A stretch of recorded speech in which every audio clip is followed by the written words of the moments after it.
So hello guys! So today is November 1st and kahapon nga natapos na ngayong Halloween. So yung mga bata nag-trick or treat sila. And for the first time si Andre nag-trick or treat lang siya kasama yung friends niya. So hindi ako sumama. So medyo kinabahan ako dun pero naging okay naman. Kasama niya yung mga classmates niya, sila nag-trick or treat. Tapos sila Isabel at si Michaela nag-trick or treat kasama ng mga friends din nila. So kahapon malamig siya. Kaya parang konti lang yung bata na nag-trick or treat eh. Kasi last year, mga naka-90 kami na bata eh. Pero ngayon, parang mga less than 50 lang siya. Since malamig kahapon, nakikita niyo dito sa aming labas. So ngayon ang aming view. Namumuti ang mga damo. Nag-frost. Yan o, may mga frost. Diba? Diba? Parang ano na talaga siya, Christmas.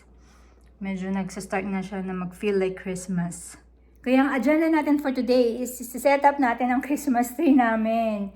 So, I know it's late kasi sa Pilipinas, di ba, mga September pa lang sineset up na yung mga Christmas trees, mga Christmas decorations. Dito kasi sa Canada, inaantay pa na matapos yung Halloween. Pero ako, okay lang naman kahit September ko i-set up siya. Yun nga lang, parang walang time nun. Kaya ngayon ko na lang siya i-set up right after Halloween. So, ayan, I'm so excited. Yan ang goal natin, yan ang agenda natin for today. And yung mga bata walang pasok. Kasi usually kapag nagde-decorate ako ng Christmas tree, gusto ko kasama yung mga bata. Kasi it's a tradition for us na sila yung naglalagay ng mga ornaments. So, for this year, mag-iiba tayo ng theme. Kasi last year, silver and white. Pero ngayon, ibahin natin. Bumili na ako ng mga Christmas ornaments last year, pagkatapos ng Christmas, kasi sale siya. So, mas mura siya. So, ganun yung gagawin ko. So, every time na magpapalit ako ng theme, bibili na ako after Christmas para mas makatipid tayo, di ba? So, minsan siguro pag may mga kaibigan ako na gusto lang yung magpalit ng decoration, magsiswitch na lang para mas makamura, di ba? Ang hirap din naman kasi na every year, nagpapalit ka ng theme kasi magastos siya. At saka, ang hirap i-store ng mga Christmas decorations. Kasi ayoko din nag-iipon talaga ng mga gamit as much as possible. Yung less gamit, mas less stress, yun ang ano ko eh. Ayoko ng madaming gamit sa bahay. Pupunta na tayo sa aming basement at hahanapin natin yung mga Christmas decorations. Actually, in-organize ko na naman siya. Sa isang lugar ko lang siya nilagay. Sa mga bins. Tapos naka-label naman siya. Tsaka hindi naman din masyadong madami yung laman ng basement namin. So yan. Ito yung aming basement. Hindi siya finish.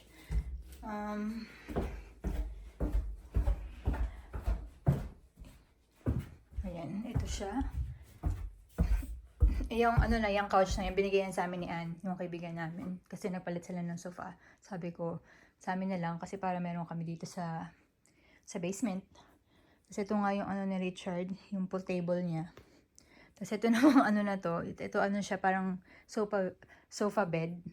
Naman to, meron dun dito sa namin, sa lugar namin na nag-post na dinidispose siya na yan kung sino may gusto.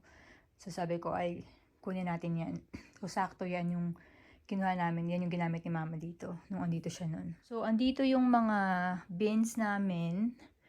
Andito, ito. Ito yung mga Christmas decorations. Ayan. Yun na nakalabel, 3 bins. Ay, hindi, ayun pa, ang dami. So, hanapin na natin siya.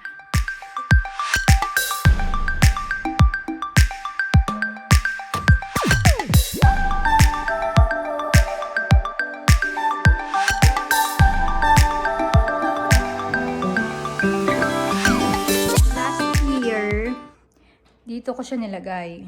So, I think this year dyan ulit. Kasi wala man talaga siyang pwedeng ibang lagayan. Ayoko siyang ilagay dito sa gilid kasi matatakban naman yung shelvings kasi nalalagyan ko din yun ng mga Christmas decorations. Tapos kung dito naman sa gitna sana, may vent. Matatakban yung vent. Kaya hindi pwede dyan. Kaya talagang dito lang. Ito lang ang only place na pwedeng paglagyan ng Christmas tree. Medyo makalat tong Christmas tree na to eh. Kasi siya, may puti-puti. Yung parang snow, kunyari. Makalat siya talaga. Ito ang pinaka-ayaw ko sa lahat.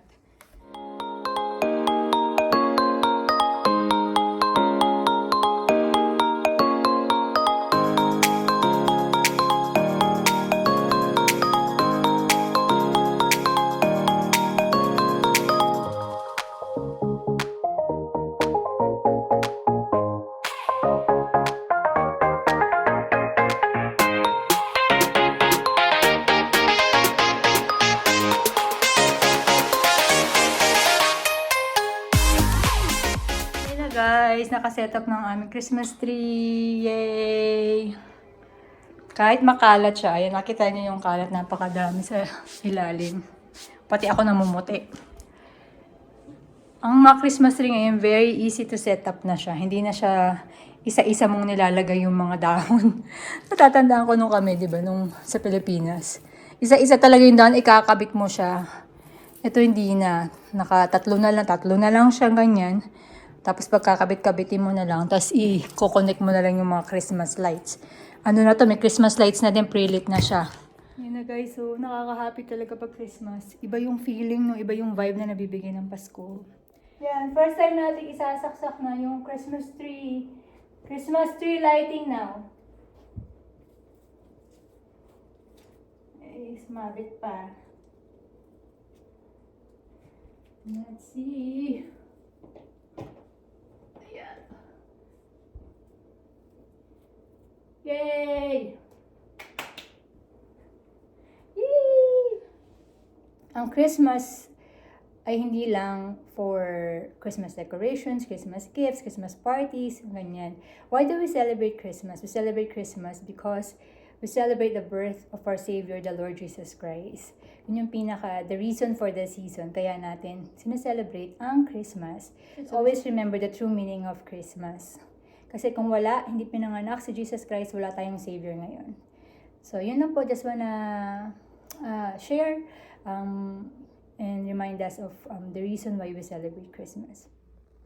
Ang next naman na gagawin natin ay tatanggalin natin itong lahat ng decoration na to at papalitan natin ng Christmas decorations. Pati itong mga to.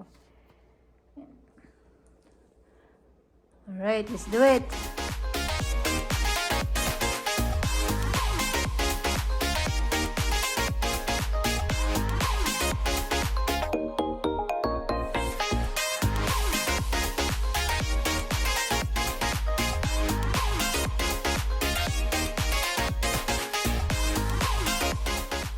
Hindi pa to talaga yung pinaka-final look. Kasi kulang ng kulay. It's the same nung last year. Hindi yan yung theme namin for this year. Ang theme namin is yung ganito. Ito yung mga kulay ng gusto kong ornament. May light pink, green, may silver pa rin, and may gold. Ito yun, ganito siya. Ganito yun. Ito yung gusto kong kulay for this year. So, kailangan ko siyang i-adda ng mga green or pink color dito. Kasi masyado siyang boring. Yan. Lalagyan natin siya ng ganito. It's time for decorating the tree. Ayan, nag-decorate na sila ng Christmas tree namin. Medyo madilim na siya kaya maganda na yung ilaw. Ito yung kulay namin ngayon. Sana kasya lahat. Put more at the front, then later at the back. The nice ones at the front. Okay. You already did though. You said I want. And I was like, girl.